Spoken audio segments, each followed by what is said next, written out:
Ang mga pumaplasa doon, yung mga napupuriyo, yan, especially one time, big time yung mga yan. Yan yung mga pumaplasa doon. Pero ikaw naman, ang sentensya mo, 3 years, 4 years, may pag-asa ka pang lumaya, huwag ka nang pumapel dyan. Kasi pag pumapil ka dyan, at dalawang bagay lang yan, makadali ka, dagdag sentensya. Madali ka, puwento ka na lang, boy. Hindi naman, lahat ng pangkat lumabas, hindi naman obligahan yan. Nauunawaan din yan ng mga mayor na ito may pag-asa pang lumaya to. Huwag na natin isoga sa gulo yan. Yun no, saan punta galing? Isang magandang araw ulit mga utol, katropa, kagang, kapangkat, kapatiran, at sa mga grupo dyan sa paligid ng ating komunidad, magandang araw sa inyo. At sa mga hindi trip yung kontekstong ginagawa ko, bye! Alis ka na lang, kesa masira pa yung araw mo sa pagmumukha ko. Gina! Ingat! Palong-palo pa naman ako mag-content ngayon. Sa tagal ng araw na hindi ako nakapag-content mga utol kasi nga dahil sa personal kong trabaho, hindi lang naman ako sa pagbablog nakadiin. May personal akong trabaho na kailangan kong gampanan at pagtuunan din ng pansin. Kaya may mga araw na hindi talaga tayo nakakapag-vlog kasi hinahati talaga natin yung oras natin. At bakit natin ginagawa yun? Para sa ekonomiya. Para sa buhay, para sa magandang buhay sa mga darating na panahon. At sa mga bashers na ayaw akong umusan. Kamusta buhay-buhay? Ano ba yung pag-uusapan natin mga utol? Siyempre, patungkol sa pangyayari sa loob. Patungkol sa mga basher natin na ayaw maniwala sa mga minimensahe ni Bosyo at ng mga ini-interview ni Bosyo. Ngayon, ang pag-uusapan natin ay patungkol dun sa nangyayari sa loob na tinatawag na riot. Riot. Yan. Isang pangyayari na talagang nakakatakot pag nandun ka sa loob. Anytime kasi pwedeng sumambulat yan. Anytime pwedeng may mangyaring riot. Lalo na kapag narinig na nila yung ugong. Yun yung nakakatakot doon. At kapag may ugong at mag-uumpisa na ang riot, yan na. Diyan na talaga yung makikita mo yung mga nakahiga, nakadapa, nakabulagta, may sugatan, meron nawala na talaga ng tuluyan. Yun yung mga pangyayari na hindi alam ng iilan at magko-comment na naman dito yan. Hindi totoo yan, Bosyo. Kung hindi pala totoo itong sinasabi ko, bakit hindi kayo ang mag-vlog? Opposite nung sa akin. Nagbablog ako ng ganito, tapos mag-vlog din kayo ng opposite ng sinasabi ko. Yan. Yan. Baka kumita pa kayo. Diba? Gawin nyo akong inspirasyon. Maging content creator din kayo. Total, ganyan naman kayo ang pananaw nyo sa buhay Mapumuna ng buhay ng may buhay. Ni Bossing, kamusta buhay-buhay? Katulad nga ng sinabi ko, himay-himayin natin mga utol. Paano at saan ba nag-uumpisa ang kaguluhan o riot sa loob? Katulad lang din naman yan sa labas, Bossing na kapag balagbag ka, kapag nang algabyado ka, may mga tropa yan na babalik sa'yo. Kapag nanlamang ka sa kapwa mo, pwedeng balikan ka nung nilamangan mo. Parang ganun lang din naman yon. Pero dun sa loob kasi may pangkatan, utol. May pangkatan. Mahalaga ang pangkatan sa loob. Once na algabyado yung isang pangkat, hindi naman pwedeng ganun-ganun lang yon. Minsan, na dadaan sa usapan na mabuti. Pero minsan nagkakabiglaan sila mga utol Minsan hindi na dumadating dun sa pangkat. Dun pa lang silang dalawa, magkaibang pangkat, nagtitira na. So, uugong na yon. May tinira doon, may tinira dyan, may ganun, ganyan. Kakalat na yon. Lalo na, magagalit yung kabilang pangkat pag sila ang naalgabyado. Lusong, atake talaga yan. Ayan na yung ugong. Dumadagundong ang mga sahig sa bilibid. Talagang ganun. Ganun, parang lumilindol. Yan ay may patunay at sinabi na rin yan ng mga nakapanayam ko. At doon nagsisimula ang kaguluhan. Minsan, sugal. Yan, literal. Minsan kasi ang problema hindi mo na nakakapangkat yun, nakikipagsugal ka pa dun eh.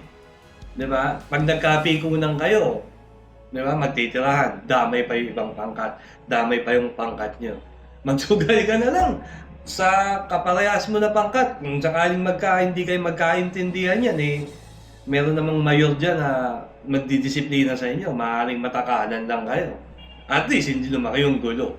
Pero kung dadayo ka ng sugal, para makipag-away lang at maging hard loser ka lang, lalo na pag talo ka na, di ba? Tapos sa ibang pangkat mo magawa, ugong talaga yan. Matinding riot yan, magkakapitasan talaga dyan. Minsan din, ang ugat ng kaguluhan dyan, yung asawa mo, dumalaw sa kabilang pangkat, nang hindi mo alam kung anong dahilan. At may umugong na lang sa'yo na inaaswang ng ibang pangkat yung asawa mo. Di ba? Which is bawal yon. Bawal sa pangkat yon. Kaya lang ibang pangkat yon, wala silang pakialam sa pangkat mo, gagawin pa rin nila yon. Kaya ngayon, maghahantingan kayo. Magkakatirahan kayo. Di ba? Ugong na naman yan. Ugong na naman. Riot na naman yan. Meron din naman na umutang ka. Umutang ka sa kabilang pangkat at hindi mo binayaran. Hindi mo binayaran sa tamang oras. Nung sisingilin ka, galit ka pa. Talaga naman. Diba? Hanggang sa magkapikunan kayo. Diba? Pwede ka naman mangutang sa kabilang pangkat o sa pangkat mo mismo. Kaya lang, ang problema siguro, hindi ka marunong magbayad, kaya ayaw ka na lang din nila pautangin. Kaya ang ginawa mo yung katangahan mo sa kabilang pangkat, at ayun, nung singilin ka, galit ka pa, syempre, mas magagalit yun. Naagabyado mo yun eh. Ayan na. Pwedeng magkasakitan kayo, at lumala, at madamay ang mga pangkat. Yan yung mga dahilan at mga pangyayari na nagdudulot ng riot sa loob ng bilibid. Real talk yan. Hindi na naman maniniwala yung mga utol natin yan. Mag-type ka na mga keyboard warrior. Hindi na naman maniniwala, wala na naman katotohanan yung sinasabi ni Bosyo. Sige na. Basta ako, magkikwento lang. Pumunta na tayo sa aktwal na kaguluhan o yung tinatawag na riot.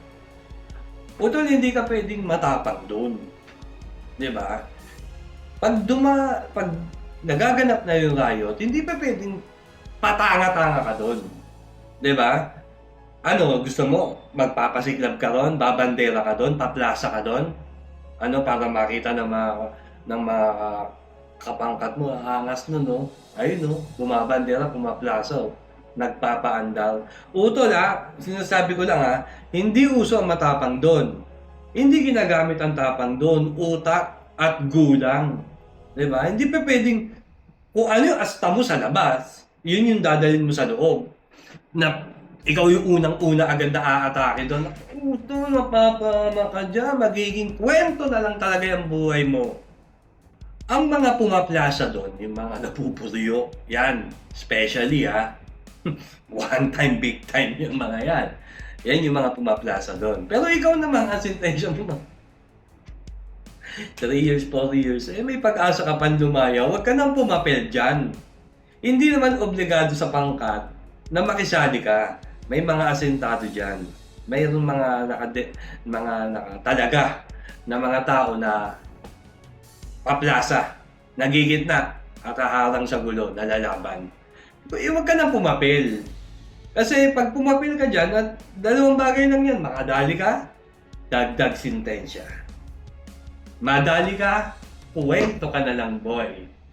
Dalawa lang yan, walang magandang mangyayari dyan. Pwede dyan, pag umugong na ang gulo, tingin ka sa paligid, pasok ka sa brigada nyo. Manahimik ka dyan. Hindi naman, oh, lahat ng pangkat lumabas, may hindi naman obligahan yan. Nauunawaan din yun ng mga mayor na ito may pag-asa pang lumaya to. Huwag na natin isoga sa gulo yan. May pagkakataon pang maging maganda buhay nito paglabas ng salaya. Hindi ka kukonsintihin, palag, walang ganun dun. Hindi ka tulad dito yan eh. Sa mga dito sa Raya, pag napatrouble, obligado, tulungan natin, mga ano natin yun eh. 'Di ba? Hindi ganoon. Hangga't may pagkakataon panlumaya ang isang tao doon, hindi nila isusuga yan. Depende na lang din yan sa katigasan ng ulo mo. Kung talagang trip mong magpa-andar doon, paplasa ka talaga. Papa-andar ka ron at lalabas ka doon sa brigada nyo habang nagkakagulo. Ayan, feeling mo, siga ka nun, hindi siga yung katangahan yun. Pwede ka namang manahimik ba't mas pinili mo pang magulo? Diba? Kaya ka napapahamak sa laya. Ganyan ang mindset mo. Napakalungkot na bahagi ng matapos na ang riot. Minsan natatapos yan sa pwersahan. Kasi hindi matatapos yan hanggat hindi dumadating yung mga empleyado eh. Minsan talaga masasaktan ka talaga sa pag-awat pa lang. Hanggat di dumadating yung empleyado, rekta kayo, tirahan kayo ng tirahan, banatan kayo ng banatan, hanggang magkaubusan. Salamat sa mga empleyado na laging nandyan para matigil ang kaguluhan. Although may nasasaktan, dahil ayaw nyo magpaawat eh. Literal na nangyayari yun, masasaktan kayo para maawat lang yan. Minsan pa nga, tinatapos na yung isa para matapos na ang gulo. Kasi kung dahil sa'yo, ayaw mong tumigil, lalaki yung gulo, isasakripisyo ka na ng pangkat. Totoo yan, may sakripisyo doon. Sa pagtapos ng kaguluhan, dyan mo makikita yung mga nagkalat na tsinelas. Yan yung pinakamatapang doon, tsinelas. Alam niyo bakit? Sabi nung isang nakapanayam po, ang pinakamatapang daw doon ang tsinelas. Kasi yung tsinelas lang ang naiiwan sa gitna ng plaza. Tapang! Yun talaga yun. Hindi. Yung nakakalungkot na bagay, makikita mo yung mga nakahandusay doon. Yung mga kalat-kalat doon na, alam mo na, yung mga natira, yung mga sugatan, mga nakabulagta. Ayun yung mga mahirap at masakit na makikita mo at mangyayari. Yan yung masakit na riot. Kung kaya naman talagang napakahalaga ng pangkalan. Una kasi may mga magnakarta yan na bawal yung ganito, bawal yung ganyan. Kung sakaling lalabas ka, mag-iingat ka, huwag kang padogi-dogi dyan. Para maiwasan din yung riot. Ayaw din naman ng mga pangkat ng mga riot kasi alam nila may masasaktan, may masasawi. Diba? Pero yung iba talaga, sa katigasan talaga ng ulo, talagang dadayo pa. Diba? Mapaaway, sangkot sila. Diba? Pero kung nandun ka lang sa brigada nyo, at ang nakaaway mo, yung kakosa mo lang, may kaakibat na paparusahan ng kayong dalawa at hindi lalaki ang gulo. Walang mangyayaring riot. Pero hindi natin mapigilan at hindi rin mapigilan ng mga mayor na may makukulit talaga na hindi mapakali at paikot-ikot doon hanggang makasagi ka ng ibang pangkat. Ayan na. Ayan na ang sinasabi sa hula. Kaya napakahalaga ng pangkatan. Magsasabi sa'yo na ganito ganyan para wala ng gulo ganito gagawin natin para iwas tayo sa riot para walang masawi, walang masaktan. Yan yung mga kautusan din ng mga mayor. Pero sa sobrang kakulitan, hindi talaga minsan mapigilan. Ganyan kahirap ang riot.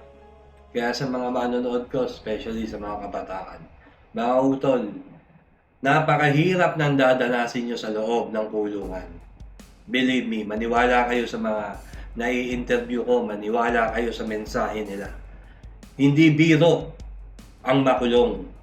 Maraming panahon ang mawawala sa inyo. Yung mga pangarap nyo ay mahihinto dahil makukulong kayo. Wala na kayong chance na gawin yung mga pinapangarap nyo at magandang buhay para sa inyo kasi nga nakakulong kayo. Kaya maniwala kayo mga utol. Napakalaking bagay ang mawawala sa inyo kapag nakulong kayo. Especially kapag napasali pa kayo dyan sa riot na yan. Kapag pumaplasa ka pa, kapag nagpapaandar ka pa, Hayaan na natin na nandito tayo sa laya. Nandito natin maaabot na mas malapit yung mga pangarap natin kaysa makulong, mga utol. Yung mga paangas-angas, pasiga-siga, hindi na uso yan, tol. Respeto ka na ngayon. Yan ang kailangan natin ngayon. Yan yung susi sa papunta sa tagumpay at pangarap na hinahangat natin. Hindi yung kailangan ngayon, siga ka. Kailangan ngayon matapang ka. Kailangan ngayon kinatatakutan ka. Hindi uso yan, tol. Hindi na. Tinapos na yan. Ngayon, pakikisama. Yan yung dapat natin gawin. Hindi sa kung ano namang kapabalaghan at kapalastugan at katarantaduhan yung gagawin natin. Huwag nang ganun mga utol. Kapahamakan lang ang atin yan. At kapag nangyari ang kapahamakan na yan mga utol, hindi malayo. Hindi malayo na yung ikinikwento ko rito, danasin nyo. So malinaw naman. O sa mga basher, eto na naman tayo mga utol eh.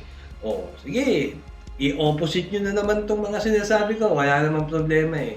Total, mas alam nyo naman yata eh. Diba? O, keyboard warrior, pasok! Muli, nandito si Bosyo at nagme-mensahe ng mga kaganapan at pangyayari sa loob ng kulungan. Kung kaya, paulit-ulit kong sinasabi sa inyo na kung sakaling magkikita tayo, ang gusto ko sa laya, huwag sa bilibid. Kaya naman sa lahat ng naniniwala at sumusuporta kay Bosyo, pagpalain po kayo na wag ng pong may kapal. Peace out!